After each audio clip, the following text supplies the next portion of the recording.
Oke, assalamualaikum warahmatullahi wabarakatuh. Waalaikumsalam. Warahmatullahi wabarakatuh. Lama tidak berjumpa teman-teman. Dan sekarang kita lagi collab sama Al-Khair TV. Alhamdulillah kita kedatangan tamu nih malam Sabtu weekend. Al-Khair TV di tepatnya di Ismat, Istana Madang di Kebontalo. Kedatangan tamu adik-adik kelas ini luar biasa sekali. Ada Mas Pian. Makasih Mas Pian. Iya. Mas Deno, alhamdulillah bertamu juga akhirnya setelah lama kita kontak-kontakan, ngobrol-ngobrol, akhirnya ketemu juga langsung. Iya. Ini bukan Al-Khair TV ya, kalau Al-Khair TV sesi di Pemongkong, di Sembalun sesinya. Di Juraru. Makanya collab sama Al-Khair TV akhirnya gitu. Nah, kita kumpul-kumpul di sini karena ada perbincangan seru kemarin pas kita silaturahmi. Gitu kan. Betul. Kalau kakak-kakak kita di sini tuh dia, apalagi saya ini masih bingung-bingung ini. Apa aja saham ini kan, gitu kan? Ngombe aja anggota ini apa aja saham ini, gitu kan? Dan itu yang sempat kita bicarakan sedikit-sedikit. Jadi kenapa nggak kita bicarain sambil ngobrol-ngobrol dan kita rekam aja, siapa tahu nanti ke depannya kan bisa berguna lah mungkin buat Ya, orang betul. banyak. Ya, betul. Dan di garis bawahnya juga kalau ya ini untuk komunitas buat kita juga ngobrol-ngobrol silaturahmi kan gitu. Siapa tahu nanti ke depannya ke batur pesilain kita ngobrol-ngobrol silain senda. Betul.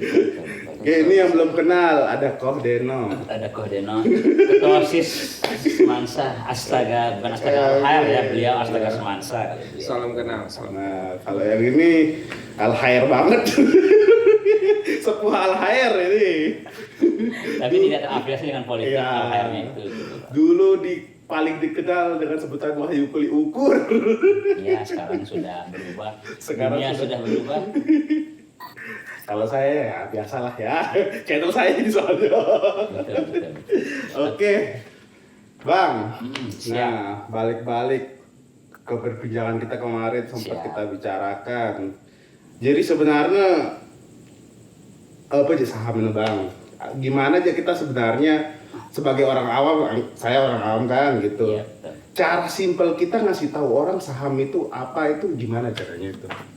Mungkin buat sudah. Ko, kau sedikit dulu ya. Ya. Nah, sekarang ini kita tidak terlalu jauh untuk membahas lebih dalam Ya. saham. Soalnya gini, kami ini berdua atau mungkin kita kan memang satu sekolah nih, Ya. satu sekolah alumni, masih sering komunikasi. Ini apapun masalah yang ada sering kita obrolkan dan kita bicarakan. Maksudnya kawah itu, kami tidak akan terlalu jauh membagikan apa sih itu saham yang detailnya itu rekomendasi mau beli saham apa. Tapi yang jelas, kalau saya pribadi kan saya 3,5 tahun ikut, artinya berkecimpung di Bursa Efek Indonesia gitu kan setelah COVID, angkatan COVID kalau orang bilang. Ya. Nah, cuma kami ingin sedikit memberikan mungkin sejenis pelajaran berharga. Kenapa begitu penting investasi itu? Kayak gitu. Lebih ke arah sana sih. Bahasanya berarti ya investasi. Iya, tempatnya investasi. bukan Betul, saham. betul. Oke. Dan lebih wabil khusus lagi, artinya tujuannya untuk habit menabungnya, kebiasaan untuk menabungnya. Karena investasi kan sering lebih diartikan kepada hal yang bersifat untuk mencapai suatu tujuan, kebebasan finansial atau mungkin kekayaan.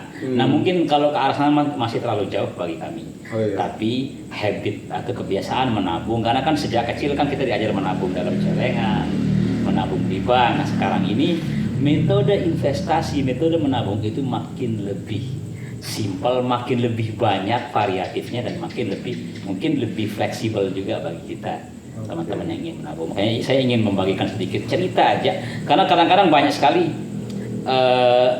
pesan yang masuk atau mungkin yang WhatsApp. Karena 2 tahun yang lalu saya sempat update masalah Bibit, aplikasi Bibit kan, perkembangan portofolio saya di Bibit, dan sekarang saya sudah beralih ke Stockbit lah, ke emiten sahamnya sendiri. Kalau Koko gimana Kok? Sepengetahuan, maksudnya sepanjang nanya Koko lah, sepengalamannya lah di awal-awal itu maksudnya dia. Ya, karena kan saya selaku pelaku usaha ya, ya pedagang lah. UMKM lah. Ya. Bagian mobil tapi. Jadi saya bisa mengartikan saham itu dengan lebih sederhana dari sudut pandang saya ya. Saham itu ya ibarat saya jualan nih, jualan bakso, ingin memperluas atau memperbesar gerobak saya butuh modal. Nah modal itu karena saya tidak punya modal, saya buka peluang untuk orang lain untuk ikut dalam usaha saya. Jadi ya intinya saham itu adalah penambahan modal ya untuk sebuah perusahaan. Nah kalau kita tadi ingin menabung saham ya, berarti kita ikut dalam usaha tersebut. Jadi kita ikut mempunyai usaha itu juga. Jadi kayaknya terlalu jauh kalau kita langsung bahas saham. Kita lebih ke aman-aman aja ya, santai-santai aja. Iya, lebih ke kalau saham bahasa itu agak berat pembahasannya dan Betul. luas. Kan kami juga misalnya masih mencari istilahnya itu para kumpulan lah, teman-teman yang mau trader, mau investor, atau mungkin yang intinya yang berkecimpung di dunia saham tapi yang ada di Lombok Timur khususnya. Nah, kami masih kesulitan ya mencari teman-teman yang bisa diajak ngobrol, saling menguatkan, terutama karena menabung berinvestasi saham itu lebih menekan ke arah psikologi kita juga. Teori of psikologi keuangan lah. Betul, itu yang perlu kami juga jaga. Biasanya kalau misalnya sendirian, kita akan sering berasumsi atau mungkin ikut kelas berbayar, kita mungkin nggak bisa ketemu langsung dengan siapa yang mengajar kita. Tapi kalau ada komunitasnya itu kan lebih enak lagi. Itu sih harapan kami kalau misalnya habis podcast ini ada yang bisa aja ngobrol lagi. Iya, benar. Berarti yang memang saya garis bawahi adalah bukan sahamnya, tapi investasinya. Betul. Dan tadi Bang Wahyu bilang kalau ini kita nabung kok gitu. Iya. Yang saya garis bawahi itu ternyata berarti ini adalah cara baru buat nabung dong. Betul. Bedanya dengan nabung biasa dengan nabung di investasi itu apa jadinya? Ini kan disebut tadi kalau kita anggaplah kita punya celengan, ada yang milih nabung di celengan, ada yang milih nabung di bank, ada yang milih nabung di investasi, saham. Nah, itu gimana? Apa bedanya? Kenapa kita menyarankan nabung aja di investasi? Nabung aja di saham lah, atau mungkin produk-produk keuangan seperti itulah. Itu kenapa? Saya lebih ke arah gini teorinya. Menurut kalau kita tanya chat AI, bot gitu, AI itu sebutkan cara kita berinvestasi. Mungkin saya sebutin 8 sampai 9. Nah, tapi saya sepanjang yang pernah saya alami di hidup hanya 5 yang saya akan bagi, maksudnya yang pernah saya geluti lah. Tapi saya membaginya dalam sebuah urutan kapasitas saya untuk berinvestasi tersebut. Yang pertama itu jelas saya lebih memilih rekomendasi investasi di saham. Yang kedua baru di reksadana. Yang ketiga saya lebih memilih ke obligasi surat utang negara tersebut. Yang keempat mungkin baru ke emas. Emas ini yang sifatnya batangan ya, atau yang perhiasan, bukan yang nabung emas di aplikasi emasnya itu. Nah, yang terakhir baru ke properti. Ada juga mungkin yang keenam itu komoditi, yang hal seperti itulah. Kayak komoditi itu maksudnya kita menyimpan barang-barang stok kayak barang-barang kebutuhan pokok sehari-hari kayak gitu. Nah, saya cuma yang 5 itu. Tapi kenapa saya mengungkap seperti itu? Karena menurut saya itu dari tingkat saya memahaminya dan kemudahan saya untuk menjalaninya. Tentu kalau kita berbicara masalah investasi keuangan dari saham, reksadana, obligasi, kalau kita berbicara hal ini 10 tahun yang lalu, sulit pasti. Karena memang akses kita atau fasilitas kita untuk menggunakan memanfaatkan hal tersebut itu masih jarang. Sekarang kan karena adanya aplikasi lebih gampang lagi. Saham ibaratnya dulu kan di awal-awal kan di Bursa Efek Jakarta kita tidak bisa beli langsung. Kita harus lewat manajer investasi, kita harus lewat bank dengan dana minimal sekian. Lotnya juga harus 500 lot kayak gitu. Nah, masuk ke pertanyaan tadi, apa bedanya menabung saham ini dengan menabung di bank pada umumnya atau deposito atau yang lain? Ya, yang pertama menurut saya secara pribadi saham ini kita benar-benar bisa atur semaunya kita. Kita harus pelajari resikonya dulu. Kita harus pelajari juga perusahaannya, terus keuangan perusahaannya. Intinya harus belajar dari nol lah. Makanya mungkin kita rekomendasikan kalau belajar awal saham itu di channel Saham Belajar dari Nol. Itu punyanya Dr. Ilham. Itu memudahkan Nah, sekali. itu kalau mau belajar saham. Kalau mau belajar saham, kenapa kami memilih? Kalau saya pribadi memilih itu, yang pertama kemudahannya, yang jelas. Terus yang kedua, artinya saham ini kan kita mendapatkan dua keuntungan. Ada capital gain, dan juga ada dividen. Dividen ini adalah keuntungan dari perusahaan yang dibagikan kepada para penabung saham tersebut atau investor tersebut. Biasanya sekali setahun, 2 kali setahun, 3 kali setahun ada. Yang capital gain itu perbedaan harganya. Kita beli di harga sahamnya 1.300 per lot. Nah, tiba-tiba besok atau 2 bulan kemudian harganya 2.300 per lot, berarti ada keuntungan 1.000 per lot. Nah, kita bisa juga memanfaatkan itu dengan menjualnya, maka kita akan mendapatkan keuntungan seperti yang tadi. Kayak gitu. Saya lebih ke akses kemudahannya. Terus yang kedua itu saya lebih bisa mengontrolnya. Kalau misalnya saya menabung di bank, saya harus membuat persyaratan-persyaratan tertentu atau mungkin online, saya harus ke banknya juga menandatangani perjanjiannya semuanya. Belum lagi mencairkannya mungkin agak terlalu lama. Nah, kalau yang ini memang kapan saya butuhkan dan bisa membuat saya itu artinya keuntungannya itu bisa dilihat langsung. Kerugiannya juga bisa dilihat langsung. Secara psikologi saya mengatakan mengertinya secara langsung aja sih. Itu yang lebih. Tadi saya garis bawahi itu kerugiannya. Berarti investasi itu juga ada risikonya. Pasti itu ya. Menabung di bank itu potongan admin, kemudian di investasi saham dan lain-lain itu bagaimana Mas Ino? Pandangannya Mas Ino? Tetap lebih bagus nabung di bank atau investasi? Gini ya, saya coba untuk membuat dia simple ya. Misalnya kayak kita ngerti nabung itu masukkan ke celengan sama nabung itu ke bank ya. Kita akan bandingkan 3, investasi saham, nabung di celengan, di bank. Oke, tambah lagi deh, ada orang yang suka nabung di logam mulia atau emas ya. Boleh. Ya, jadi ini pada umumnya ya. Mungkin kalau tanah mungkin terlalu besar ya, itu terlalu besar. Jadi pertama, kalau di celengan deh dari kecil kita diajar nabung celeng, masukkan duit 1.000, 2.000, 3.000, kita masukkan uang 10.000, mau 1 tahun kemudian ya tetap 10.000. Iya, betul. Iya kan, nggak akan berubah. Kecuali kita nambah sendiri. Betul. Jadi misal kita rutin 1.000 setiap hari, udah pasti di akhir bulan atau dalam 1 bulan udah pasti dia jadi 300.000 kan. Karena kan 30 kali 10.000.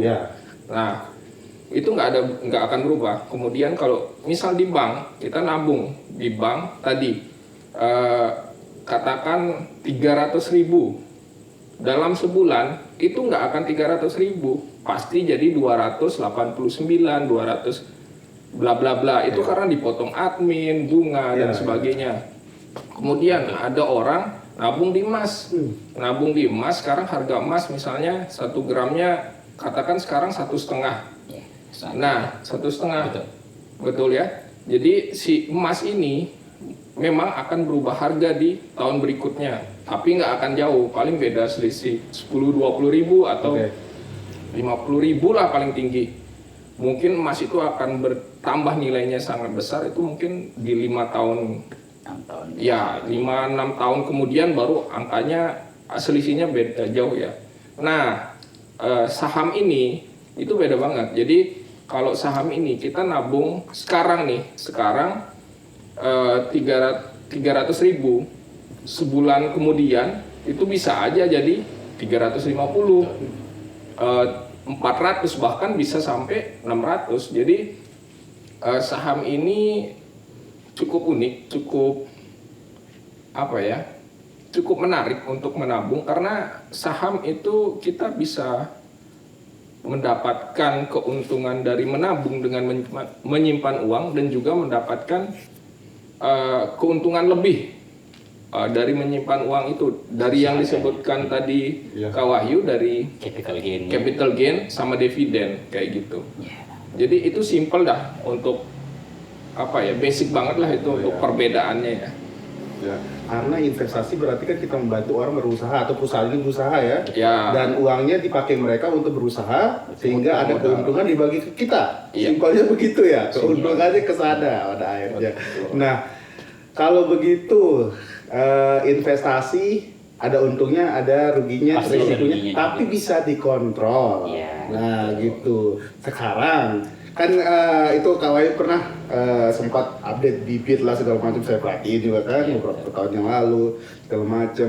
Tapi kan di bibit itu ada macam-macam yang disebutin tadi juga, ada reksadana, Ada obligasi ada juga, obligasi, ada saham ada juga. saham. Iya, Nah, betul. dulu saya pikir ini saham doang nih dulu. Iya. Nah, saham dulu kan berat rasanya dulu pas kita SMA segala macam, harus ke perusahaan lah bagaimana bla bla bla. Tapi sekarang lewat aplikasi aja sudah bisa gitu beli saham kan. Iya, segampang itu sih. Tapi saya juga coba-coba pelajari, kok banyak ini apa nih reksadana nih, apa nih obligasi, apa nih saham gitu. Dan saham pun kode-kodenya kayak coba bisa kayak dijelasin dulu, misalnya perbedaan saham, obligasi, reksadana, itu yang ada instrumen investasi ya namanya. Betul.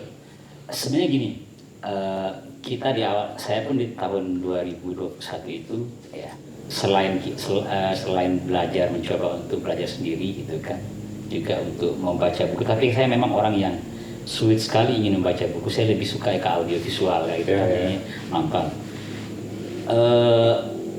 Lebih lengkapnya, lebih jelasnya seperti yang tadi itu nanti coba dibuka channel belajar saham dari nol. Itu memang menurut saya secara fundamentalnya itu dasar-dasar ilmu saham itu, dasar-dasar itu sudah jelas banget di sana, disebutkan secara lebih detail ya.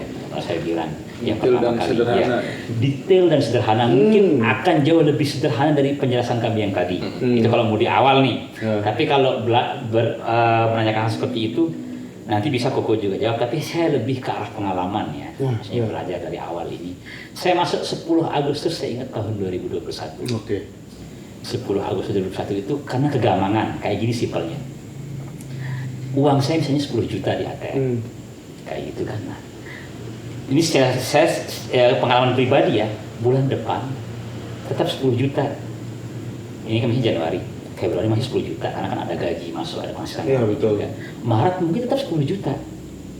Nah, saya coba lah di bulan April saya tabung nih. Saya bedakan rekeningnya misalnya gitu kan. Di rekening bank A 10 juta, saya sisahin di rekening bank B 1 juta. Bulan depan di Mei ini tetap 10 juta. Ini saya tambah 2 juta sama 1 juta, 2 juta. Tetap yang ini tetap di angka 10 juta, yang ini tetap bertambah. Nah, jadi saya bingung instrumen apa yang saya harus gunakan biar ini aman, biar saya nggak mau ngambil dia. Itu awalnya ceritanya. Kenapa saya masuk ke dunia emiten instrumen investasi keuangan inilah, kayak gitulah. Nah, jadi kebingungan di bulan puasa, ini uang di ATM ya, kalau namanya di ATM kan dikit-dikit kris kan, bayar ini, check out ini ya habis. Gimana supaya dia tetap bertahan? Maksudnya dalam arti kata itu ada yang saya lihat lah, dan saya lebih maksudnya itu mungkin setiap manusia itu punya keinginan atau perasaan bahagia yang lebih ketika melihat keuangan itu bertumbuh dan dia saksikan sendiri maksudnya. Nah, akhirnya COVID itu kan lagi marak-maraknya investasi ya waktu itu, karena kan kita sering kan kerja kita kan nonton YouTube aja, nonton YouTube kan dibatasi gerakan. Nah, akhirnya iklan dari Bang Raditya Dika lah kita bilang, memperkenalkan bibit. Saya coba pelajari, oh iya, masuk ke tadi apa bedanya di instrumen keuangan yang kami kenal berdua ini kan ada reksadana, ada obligasi, ada saham. Secara simpelnya pasar uang. Reksadana itu kan macam-macam, reksadana pasar uang, reksadana obligasi, reksadana saham juga ada. Reksadana ini intinya kita nitip uang sama orang yang kita sebut sebagai manajer. Mereka yang bertugas untuk mengelola uang. Gitu. Awal-awal saya ikut instrumen keuangan ini masuk di bibit, ikut reksadana. Ikut ke sana apa kan disuruh milih mana yang sifatnya moderat, mana yang sifatnya aktif, mana yang sifatnya pasif. Artinya mungkin ada yang lebih condong untuk mengambil risiko yang tinggi, high risk, high return. Iya. Mungkin saya awal-awal yang aman-aman aja dulu. Saya ambil instrumen pasar uang karena pasar uang ini memang tidak menawarkan keuntungan yang berlebih, tapi dia akan tetap stabil. Float, bertumbuh tetap. Tapi ya lama. Nah, untuk artinya kalau yang mengambil seperti itu mungkin modalnya harus besar. Itu menurut saya pribadi. Kalau misalnya sebenarnya saya tinggalkan yang itu, saya pindah ke saya bagi diversifikasi lah istilahnya, tidak hanya di pasar uang itu aja. Saya juga naruh di bibit saham, reksadana saham maksudnya. Artinya perusahaan manajer ini lebih cenderung membeli instrumen-instrumen keuangan yang berasal dari produk-produk saham. Kayak gitu. Yang pasar uang itu ya mereka hanya bermain di deposito, di suku bunga, di obligasi, surat-surat utang negara kayak gitulah. Yang artinya itu mereka dijamin akan dikembalikan atau diberikan return. Itu yang dibagikan. Intinya kalau menurut saya pribadi, saya masuk ke bibit dulu. Nah, masuk ke bibit pasar uang, masuk ke bibit saham, lalu saya belajar lagi. Lah kalau ini manajer investasi ini kan dia yang membelikan kita. Kita taruh uang nih di manajer manajer investasi MI ini membeli saham sekian. Nah, daripada saya seperti itu, mending saya langsung terjun ke sahamnya sekalian. Maksudnya saya yang sebagai manajer diri saya sendiri. Nah, mulailah di tanggal 2 Maret 2022 saya sebagian sekitar 50%, setengahnya lah, dana yang saya tabung di bibit itu saya pindahkan ke stock bid. Ya, itu yang kayak itu apa ya, manfaat yang pokoknya kalau ada uang lebih mesti nabung. Itu yang saya rasakan sekarang tuh. Maksudnya kalau nggak terlalu penting-penting amat beli ini beli itu, ya udah tabung aja, jadi bertumbuh. Tapi tetap punya tujuan. Nah, jadi seiring perkembangan zaman, rencana perubahan investasi saya, perjalanan waktu ya, 3,5 tahun ini berbeda-beda selalu produk yang saya ambil. Karena sesuai dengan kondisi pembelajaran, kondisi apa yang saya tangkap ilmunya, psikologi saya pribadi juga. Sampai sekarang di tahapan, ya saya ingin berinvestasi itu untuk nabung. Ya nabung tujuannya untuk apa? Contoh, saya ingin nabung untuk membeli motor. Ya kalau sudah tujuan tercapai, saya harus beli. Nggak harus tonton lagi kapan nunggu motor yang barunya lagi. Ya sampai kiamat kubro nggak selesai kayak gitu kan. Sampai Al Hayar TV punya stasiun makanya itu. Sekarang ada target. Nah, tapi kan itu macam-macam targetnya. Target jangka panjang, target jangka pendek. Saya punya keinginan cita-cita yang suatu saat ketika Sayuka anak pertama saya ini sudah kuliah, saya hibahkan saham ini. Ini loh yang saya tabung dari awal. Makanya kalau istilah kita sama Koko itu ada ya core stocknya lah, saham intinya. Terupdate seperti itu. Kayak gitu kan artinya entah itu di modalnya atau enggak di barang sahamnya. Kayak Koko lah ini saya juga. Gimana kalau Ko Heno, pengalamannya dulu kenapa tiba-tiba nyemplung di ini juga di saham ya, investasi lah tersebut. Saya kenapa nyemplung di dunia investasi itu pertama memang niatnya nabung. Jadi benar, saya enggak kurang, mungkin saya bagian yang paham investasi itu bukan main ya. Jadi ada orang yang bilang main saham.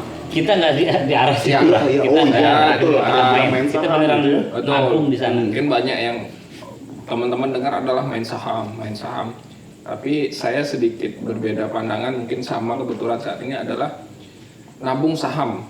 Jadi kalau mungkin main itu terlalu ini ya, konotasinya ya. Jadi saya memang serius lah. Betul. Nah, niat awal begitu. Jadi memang pengen nabung. Terus searching nabung kayak tadi saya coba cari tahu kalau saya nabung secara konvensional tadi misalnya saya tetap nabung buat celengan sendiri, saya dari jerigen saya lupa. Bukan lagi bukan lagi celengan yang dari tanah liat, ini jerigen. Iya. Orang ke pom bensin diisi buah. Takdir. Terus ke itu kan ya itu untuk yang sisihin setiap hari ya. Nah kemudian saya coba nabung di bank ya tadi ternyata kita nabung selama 1 bulan itu uang kita bukan tetap tapi malah berkurang karena kan ada potong admin, kemudian ada biaya SMS, betul, terus ada biaya notifikasi masuk dan sebagainya lah. Kemudian terus terang kalau emas saya belum pernah coba sih. Nah saya berpikir bagaimana saya ini kan sebenarnya orang males ya. Saya akui saya itu males. Jadi bagaimana saya mendapatkan uang tanpa harus banyak bekerja. Jadi saya menyuruh uang saya untuk bekerja. Oke. Jadi Memperbudak uang. ya, Memperbudak uang. saya tidak mau diperbudak oleh uang, jadi saya bagaimana untuk memperbudak uang. Jadi ya, karena dengan kita menabung investasi itu sama saja kita menabung sekaligus membeli perusahaan.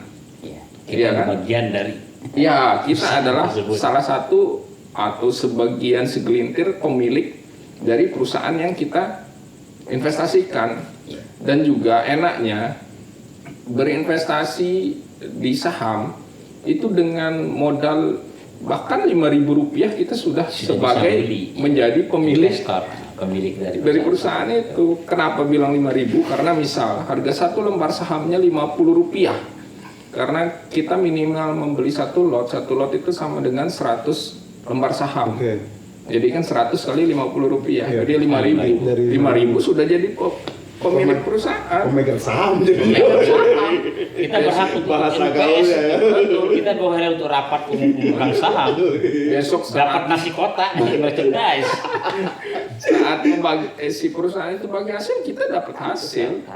Dan tidak mungkin harga jika perusahaan itu baik, tidak mungkin dia harganya akan tetap 50. Nah, di sana memang di dunia saham ini menuntut kita untuk belajar ya. Belajar, tidak bisa kita hanya ikut-ikutan, tidak bisa hanya promo ya di sini. betul. Itu mungkin kalau yang main ya, itu Ya. mungkin main Ya. yang kata pemain Gambling. saham mungkin itu ke arah sana ya, yang untuk ininya misalnya yang ikut-ikutan FOMO dan sebagainya. Tapi kalau kita memang nabung, itu memang harus sedikit belajar ya. Oke. Belajar, harus cari tahu perusahaannya, harus bisa lihat kinerja dan sebagainya. Jadi intinya sih saya pengen nabung sih, dan saya orangnya malas makanya itu makanya kecimpung di dunia Berarti investasi. sampai sekarang memang kita kan belajar terus ya, Iya, sahamnya belajar terus. Nah, dari tadi Tadi kita itu dengarnya baiknya doang. Nah, rugi pernah enggak? Wah. Gimana cerita ruginya? Bang, gimana cerita Gini, ruginya ini? Sebelum saya ceritakan rugi ya, jujur saya rugi di salah satu perusahaan yang sering bertebaran di sini, pengantar makanan itu, sebut saja namanya Getty. Bukan ya, Bukan yang ini, bukan yang ini. Oke. belum ada di sini. Belum, mereka belum masuk. Saya tuh rugi 18 juta. Oh, Gitu ya. Oke. Floating loss istilahnya. heeh. Tapi nanti kenapa bisa rugi nanti saya ceritain. Kayak gini, intinya yang tadi presiden sama Koko itu nggak boleh terlalu ikut-ikutan, benar-benar pelajari resiko apapun yang Anda masukkan. Ingat, saham itu bukan alat judi yang pertama gambling. Meskipun betul. ada orang yang terafiliasi dengan seperti itu, tapi kita sepakat kalau kita memang di situ adu-aduan nasib, wah nggak bisa, habis modal kita pasti. Saham itu, makanya kalau yang George Soros namanya, mungkin salah satu investor terkenal, investasi yang bagus itu membosankan. Itu kan membosankan, artinya ya gitu-gitu aja, dan harus sabar. Nah, gini, intinya di saham ini, maksudnya sebelum ke rugi itu, pertama teman-teman itu pasti akan pernah merasakan apa yang saya rasakan. Ini uang, saya ingin nabung kemana nih? Saya bingung. Iya. Nah, sekarang kan ada produk investasi, mungkin bisa jualan skincare atau mungkin ke arah bisnis. Saya sudah mencoba untuk hal itu, memang nggak berhasil. Saya tekunin di dunia saham ini, ya saya merasa berhasil itu karena merasa nyaman dengan kondisi keuangan yang kalau saat saya butuh dana darurat, saya tinggal ambil dari saham. Oke. Itu yang paling penting, itu yang paling simpel. Kan itu kan, karena kan pencairan saham itu 2-3 hari kerja aja. Oke. Nah, kalau saya nabung di bank, dikasih uang kartu ATM, saya bisa ngambilnya kapan aja. Itu juga berpengaruh di psikis saya, keuangan saya dong.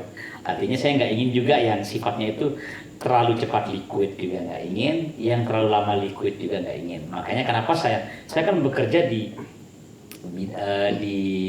pemerintahan juga ya, yang mengurus tentang tanah, aset. Saya menaruh investasi aset tanah itu nomor terakhir di hidup saya. Artinya saya tidak akan pernah mau membeli tanah kalau tidak ada tujuannya. Kalau sekedar untuk diinvestasikan mau dijual lagi, itu mungkin nggak akan saya lakukan. Yang pertama karena nggak ada modal juga, kayak gitu kan, karena itu kan besar kalau tanah. Saya mungkin nomor terakhir tanah ini. Terus yang kedua, ya kita harus tahu betul permasalahannya apa, terus riwayatnya gimana, nanti ke depannya untuk apa. Kalau misalnya untuk membeli tanah terus dibangun kos-kosan, nggak ada masalah. Beli tanah untuk dibangun rumah nggak masalah. Tapi kalau beli tanah untuk dijual, kita nggak tahu nih kapan kita akan membutuhkan, karena tanah itu bukan barang yang liquid, bukan barang yang gampang untuk diperjualbelikan kembali. Harus kita punya relasi dan jaringan yang lebih luas. Tanya rugi tadi, kenapa bisa rugi? Karena FOMO. Karena menurut saya pribadi, setiap manusia itu punya kecenderungan kayak gini ya, yang saya gambarkan ya. Setiap orang itu punya kecenderungan untuk merasa dirinya bisa menebak sesuatu. Ke arah, misalnya kalau kita, ya kenapa judol itu yang diserang justru masyarakat di bawah garis kemiskinan, bukan menengah ya, ke bawah lagi. Karena merasa dengan uang yang dia punya ini bisa berkembang biak cepat. Di saham juga bisa seperti itu, itu bisa seperti itu. Tapi kan orang punya kepentingan masing-masing. Di sini ini kita membawa diri kita sendiri, tidak bisa misalnya kita ikut orang ini, dia beli ini, tidak bisa kita lemparkan tanggung jawabnya itu ke orang tersebut. Kamu tanggung jawab dong, saya sudah beli, sini sekarang rugi, nggak bisa. Kenapa waktu itu rugi di perusahaan online ini, driver online ini, karena memang waktu itu medianya kayak gitu kan, memperkenalkan sebagai sesuatu hal yang mungkin sifatnya bagus, tapi kita tidak membaca laporan keuangannya, perusahaan ini rugi atau enggak, acuh terhadap seperti itu. Makanya sekarang setelah saya memutuskan untuk floating loss istilahnya, mengambil kerugian di saham tersebut, saya benar-benar mempelajari, artinya itu memantapkan psikologis keuangan saya. Sudah jangan ikut yang ini, mantapkan tujuannya itu apa. Karena di saham ini ada 4 kriteria ya kalau menurut saya pribadi. Yang pertama dia itu sebagai seorang investor. Investor itu dia mencari perusahaan yang memang menurut dia itu bagus, membagikan dividen. Investor ini pun investing saham ini pun ada, menurut saya dibagi dua, ada yang dividen investing, yang itu dia mengumpulkan atau menabung saham itu untuk mendapatkan keuntungan dividen. Terus yang kedua itu dia value investing, yang dia itu lebih fokus ke arah perusahaan dibeli di harga murah, nanti dijual di harga mahal.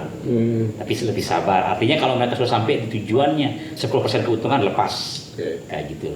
Nah, ada juga yang mungkin dia alirannya itu scalping istilahnya, sama trading. Scalping ini dia beli, jarak waktunya itu sebentar-sebentar ya. Ada yang per detik, ada yang per menit, ada yang nggak bisa lebih sejam pun nggak bisa. Karena ketika dia rugi, 1% aja dilepas langsung. Kalau dia untung 5% langsung, 3% langsung dijual. Kayak gitu. Ada yang seperti tapi kan resikonya dia harus memantau setiap hari di jam bursa. Yang trading ya seperti biasa, trading itu ada yang swing juga. Trading itu kan orang yang memperjualbelikan, dia mempelajari perusahaannya lah, kapan kira-kira dia naik, kapan dia turun, seperti itu. Tapi nggak secepat dari scalping. Yang terakhir kan ada bandarmologi istilahnya. Dia orang bandarmologi ini yang, karena saham ini kan juga ada perusahaan-perusahaan besar, ada orang-orang besar juga. Kayak gitu. Kan sistemnya itu supply and demand. Lu jual, gua beli. Kalau banyak yang jual, harganya turun. Banyak yang beli, nggak ada yang jual, pasti harganya naik. Ya sama seperti itu. Makanya kenapa bisa rugi? Alasan utama yang tadi itu karena FOMO, ikut-ikutan, merasa diri, oh ini bakal naik. Nah setelah itu sudah membentengi diri dengan pelajari yang kan di bursa itu ada 800-an saham sekarang, lupa saya 890-an mungkin. Dan kita harus memfilter itu, menjadikannya sedikit saja yang mana memang yang kita benar-benar percayai. Tapi sekarang saya hanya mempercayai 3-4 sektor, hanya perbankan, perusahaan khusus untuk batu bara tambang. Saya memang orang yang suka sekali berinvestasi di saham batu bara sampai sekarang. Dari awal sampai sekarang tetap di batu bara.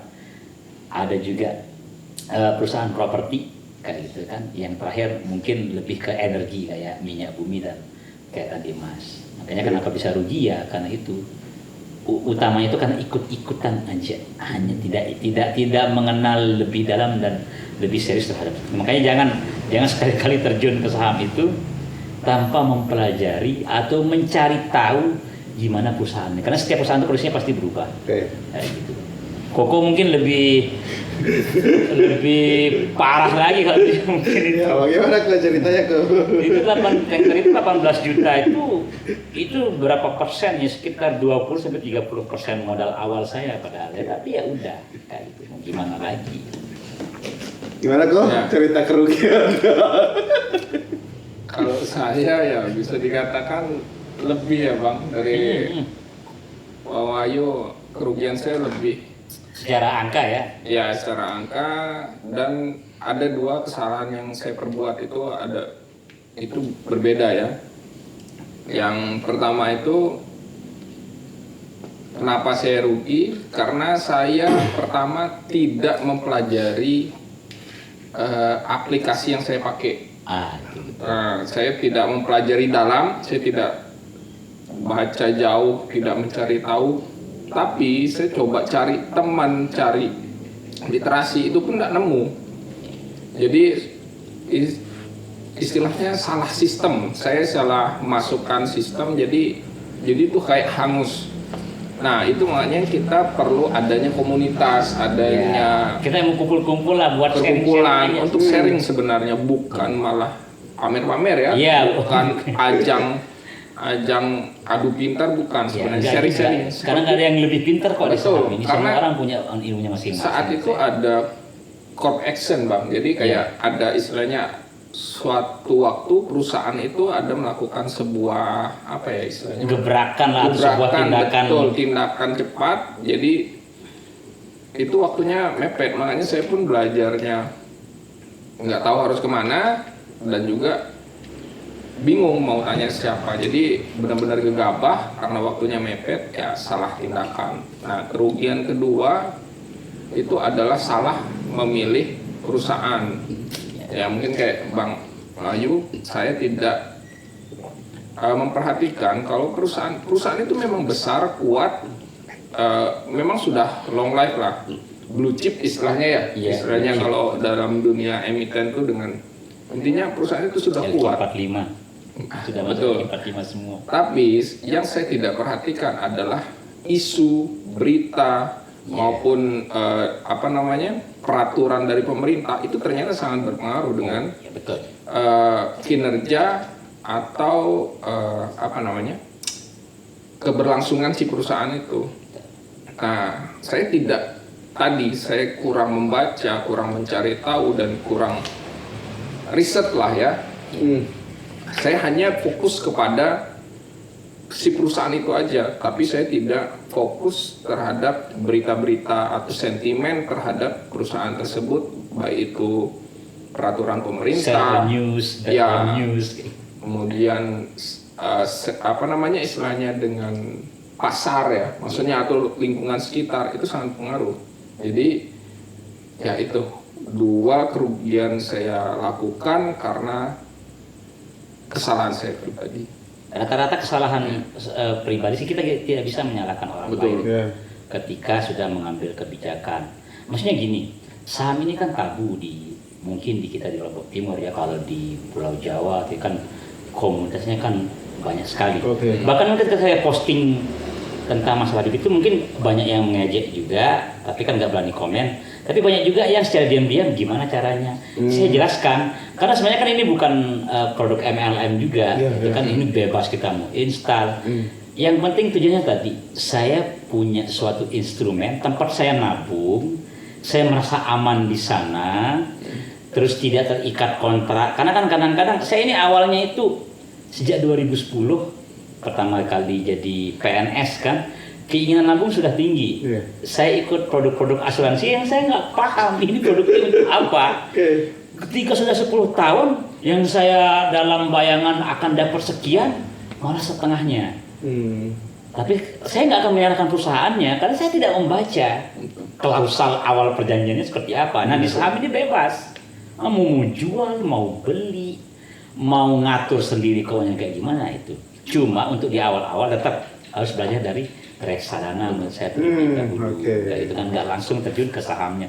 Kalaupun terjun saham beneran dah. Di Stockbit itu ada channel ini. Ada bukan hanya Stockbit ya, ada Ajaib, ada Makmur, Ya, banyak ada platform. iPod. Platformnya bebas, tapi Mirai Aset juga. mereka punya podcast, mereka juga punya pembelajaran. Oke. Saya kan ketika masih tinggal di Rensing kan, setiap hari itu kan bolak-balik membutuhkan perjalanan setengah jam. Yeah. Di setengah jam perjalanan bolak-balik sambil nyetir itu, saya pasti habisin semua minimal satu channel yang dikeluarkan oleh Stopgate. Oke. Belajar bener-bener secara fundamental. Ini kalian ini masuk ke sana mau ngapain sih? Itu yang paling penting. Naruh uang ke siapa sih? Nah, terus kan pasti banyak tanyaan hilang. Gimana kalau perusahaannya bangkrut hilang? Nanti buka dah channel itu nanti mungkin lagi. Karena kita memang takutnya kita menjelasin, kita sudah paham tapi tidak bisa membahasakan itu dengan cara yang terbaik juga. Kayak gitu. Artinya ini kami tujuannya kan memang ketika dia datang ke sini kita ngobrol-ngobrol dari kemarin, sekarang juga kita bikinin dia podcast, yaitu kami punya komunitas di sini buat untuk nongkrong sekali sebulan untuk kayak tadi bukan pamer-pameran foto sudah untung sekian enggak. Tapi kalau ditanya apakah untung sekarang, untung. Saya sudah untung floating profit itu dari modal sekitar 20% lah. Dari modal. Ya, modal. Sudah ke 20% untungnya. Ya, 3 tahun setengah tapi ya itu sudah termasuk rugi yang tadi. Sudah dipotong rugi yang tadi. Dengan cara apa? Dengan cara sabar. Membosankan banget memang ya, karena kita harus nunggu, karena kan saya sifatnya itu tidak ingin membeli di atas harga saya. Saya misalnya beli saham PTBA contoh. Tambangnya batubara Bukit Asam. Sekarang kan harganya 2.700 per lembarnya. Saya tidak akan pernah mau membeli itu di atas harga 2.700. Maksudnya itu saya punya harga beli 2.900. Sekarang harga di sahamnya itu 2.700. Kalau di harga 3.000 saya akan beli perusahaan itu lagi. Saya lagi beli lagi yang rugi yang lainnya. Memang beda-beda investasi saya, tapi lebih jauh nanti kita jelasin. Maksudnya buat teman selanjutnya aja yang sekarang itu kami ingin menggalakkan habit menabung. Kebiasaan menabung itu. Karena kata Koko tadi benar, sekarang beli reksadana 10.000 bisa, itu enaknya 10.000 rupiah loh. Jadinya kalau di alasan harus punya modal yang besar buat beli saham, enggak juga. Sekarang itu harus punya keinginan, niat. Ketika saya punya niat, ya udah terapkan, langsung beli. Bikin akunnya pakai KTP. Sekarang adik saya tabung yang SMA pakai bibit, kayak gitu kan. Saya ajar gini. Istri saya, teman-teman di kantor. Tapi ya seperti itu aja. Artinya tidak akan mengedukasi mereka. Kamu harus beli ini nih lagi enggak. Silahkan kalian belajar, karena itu istilahnya itu kerugian, kematangan psikologis, keuntungan kalian akan terima sendiri-sendiri. Kayak gitu modelnya. Memang yang kita pengen bahas memang ini cara menabung yang disarankan oleh kita ini. Iya betul. Yang menurut kita menarik sih. Kalau misalkan kalau kita juga nggak bisa nyalahin nih, ada orang yang investasi emas batangan, kayak gitu kan, beli emas. Ya itu bagus. Itu kan menarik. Liquid juga emas, gampang dijual. Tapi yang mungkin maksudnya kita kenapa kami lebih tertarik ke saham itu, karena sifatnya lebih global, kita lebih ingin belajar juga mengenal perusahaan itu. Dan kita tahulah perusahaan yang sehat seperti apa. Kenapa? Apalagi Koko, dia akan berhubungan dengan dunia usahanya sendiri. Makin dia tahu bagaimana perusahaan yang sehat, dia bisa terapkan ke usahanya. Kayak gitu. Makanya ya lebih luas jangkauan ilmunya, itu lebih luas lagi kalau menurut saya pribadi. Kalau menurut Koko gimana Ko? Ngasih tahu yang misalnya, ada sih yang mulai tertarik ini, gitu, mempersiapkan diri itu bagaimana? Kalau soalnya simpel aja sih, bahas. Soalnya kita teknis terus dari tadi kan mungkin bingung orang. Mungkin kalau dari saya ya, maksudnya ada yang mulai tersentil atau tertarik tadi ya masalah dunia saham ini. Pertama menurut saya sih belajar dulu. Belajar itu dari membaca. Kalau tadi misalnya kita tipe orang yang susah visual, ya susah untuk membaca ya mendengar sekarang podcast banyak ya. Banyak. Mau di aplikasi pemutar musik tuh ada, mau di Spotify ada. Ya, di YouTube tuh ada. Nah, kalau kita lebih tertarik lagi dengan visual, wah sekarang ada di YouTube banyak yang menunjukkan belajar dengan cara animasi-animasi yang menarik, dengan gambar atau ilustrasi yang menarik itu Dengan banyak. pengalaman Ya. juga. Ya, Itu juga. intinya belajar dulu. Jangan dulu install aplikasinya, jangan dulu siapkan uangnya. Pertama tuh siapin ilmu, kedua tuh mental sih. Tahu Jadi, risikonya sih. Ya, karena saat kita belajar ya udah pasti tahu keuntungan, udah pasti tahu resiko. Nah, jadi kemudian itu adalah mental. Jadi seperti yang dikatakan Kak Wahyu tadi, saham menabung di saham itu adalah masalah psikologi. Jadi di mana saat kita membeli sebuah perusahaan dengan harga sekian, suatu waktu karena ada isu, ada Ada ekonomi news, global yang memang kurang baik, memang kondisi pasar yang kurang baik, perusahaan itu akan turun. Bagaimana kita tetap tenang tuh, tabungan kita istilahnya, harga saham kita turun, ya harus sabar. Kadang ada beberapa orang yang takut langsung dijual, rugi yang penting uang saya aman. Enggak, itu uang nggak akan hilang. Nah, bagi orang yang memang sudah berkecimpung di usaha, ya misalnya berdagang lah saya bilang, itu pasti tahu ada musimnya usaha itu lagi turun, lagi naik, turun naik, tapi kayak kata pepatah ya, badai pasti berlalu lah. Nah, jadi yang membedakan trader dengan investor itu adalah masalah waktu. Jadi dikatakan investor, dia bisa menahan diri untuk mengatur psikologisnya. Jadi orang-orang yang trader itu yang mungkin tadi yang dibilang scalping yang jangka waktu pendek, sedangkan kita itu menabung jangka waktunya lebih yang panjang. Lama. Ya, Karena memang Karena ada nabung juga. tujuannya juga. betul. Kayak gitu. Jadi menurut saya sih cuma dua itu ya dipersiapin, belajar sama mental. Udah, kalau sisanya uang dan sebagainya udah pasti punya lah ya. Mau aplikasi Sedikit juga, atau banyak. semua HP juga, semua pasti udah punya HP kan. Gampang lah itu, yang penting dua itu dulu mantep. Nah, baru deh Kita coba. bersiap untuk memperbudak uang. Ini bahasanya. Romsa uang. Nah, yang artinya kan juga modal kan berpengaruh juga. Iya. Jangan sampai dengan modal sedikit tiba-tiba Harapannya harapannya banyak, langsung. ya. Nah, Wah, itu dikit-dikit. dia. Jadi jangan berpikir investasi itu untuk memperkaya diri, bukan ya, tapi mempertahankan. Mempertahankan Iya. finansial. Mempertahankan. Oke, Iya, itu garis bukan. bawahi. Jangan pernah mikir, wah, saya investasi bakalan jadi miliarder, jadi kaya. Enggak, karena tadi seperti Kak Wahyu bilang, kita menabung di saham itu punya tujuan, punya ini kan. Misal contoh saya pengen punya rumah. Sampai detik ini memang saya belum punya rumah. Tapi saya pengen punya rumah. Jadi saya nabung di investasi perusahaan semen. Kayak gitu. Jadi saya jadi motivasi, jadi doa. Kayak begitu. Saya belum sampai detik ini belum punya mobil. Ya udah, saya nabung di perusahaan mobil. berkaitan dengan mobil. Kayak Minimal begitu. punya perusahaannya dulu. Iya, Perusahaan itu dulu. kayak begitu. Jadi kita juga di sini tidak merekomendasikan ya, maksudnya produk saham apa Ya, yang kami enggak lah. tidak. Itu mungkin terlalu jauh lagi. Atau Betul. nanti lah. Itu kayaknya itu dia hal-hal yang tertutup atau mungkin isu-isu yang lain. Ya, itu Intinya- kembali ke preferensi pribadi. Iya, preferensi karena kami yang jelas itu mudah-mudahan kalau teman-teman yang punya kayak ada daya pelecutnya ingin punya kebiasaan menabung, karena menurut saya itu kebiasaan menabung itu enak banget. Kayak gitu kan kita bisa mengontrol sesuatu itu lebih dari hal yang seperti itulah yang sederhana itu, karena kan orang itu akan berubah dari cara dia memperlakukan uangnya. Itu yang paling penting. Ya bukan definisinya bukan pelit juga, kan beda-beda harus begitu dalam arti kata.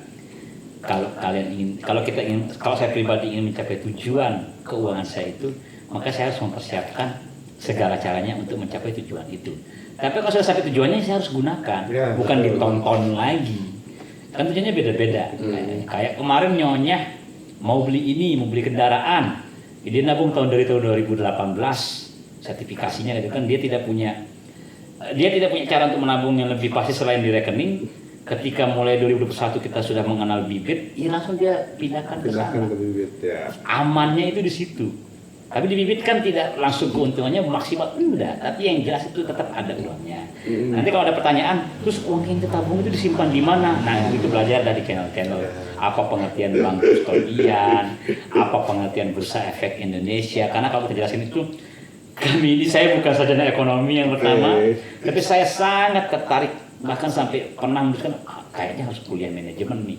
Ekonomi yang artinya yang memang dia itu masuk ke dunia emiten karena memang wah luar biasa, maksudnya kadang nyesalnya tuh wah kenapa nggak sambil kuliah dulu satunya ekonomi ya? Tapi ya udah jangan waktu atau tidak, saya lebih fokus sekarang mau beli produk apa sahamnya, menabung seperti apa di sini aja.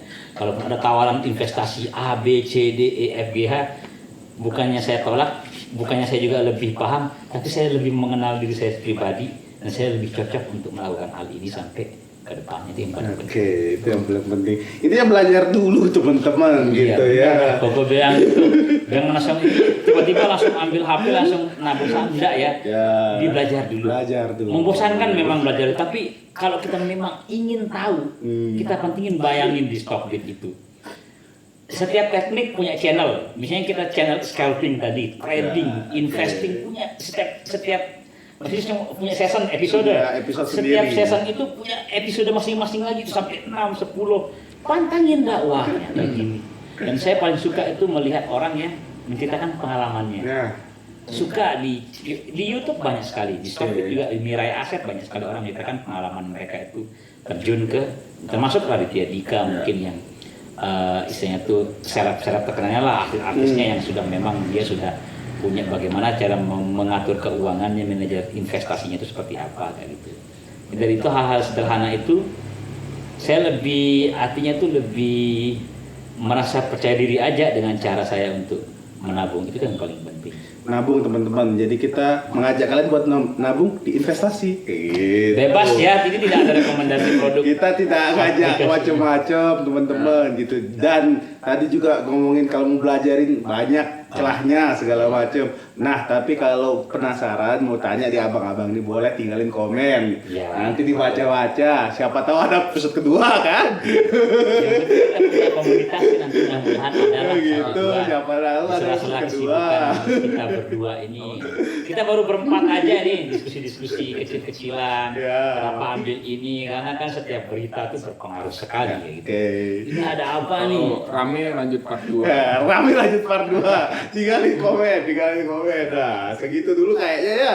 Teman-teman karena kalau Nggak kerasa sejam juga ini. teknis makin pusing gitu. Jadi kita pengennya kalian mengerti dulu nih kenapa investasi saham, kenapa resikonya bagaimana, itu yang perlu diketahui. Nah kalau masih ada yang bingung-bingung ya tinggalin komen aja. Nanti kita mungkin akan bahas di episode selanjutnya dan mungkin langsung abang-abang kita ini balas nanti di kolom komen ya. Gitu. Terima kasih Alher TV, Alher Podcast. Kita ketemu di video selanjutnya. Dadah. Assalamualaikum warahmatullahi wabarakatuh.